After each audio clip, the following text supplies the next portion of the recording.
Принимаешь витамин D зимой, а знаешь, что без К2 он может работать хуже. Сейчас расскажу, почему их важно сочетать.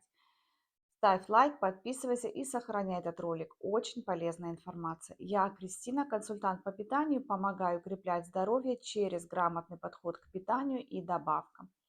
Итак, вот, зимой почти у всех дефицит витамина D, потому что мало солнца. Но он работает правильно только вместе с витамином К2. D помогает кальцию усваиваться. К2 направляет кальций в кости и зубы, а не в сосуды.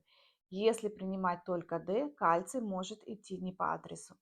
Где взять К2 из питания? Твердые сыры, ферментированные продукты, яичные желтки. Если этих продуктов мало, лучше выбрать добавку, где D и К2. А ты принимаешь витамин D зимой? Напиши в комментариях и ставь лайк, подписывайся и сохраняй этот ролик.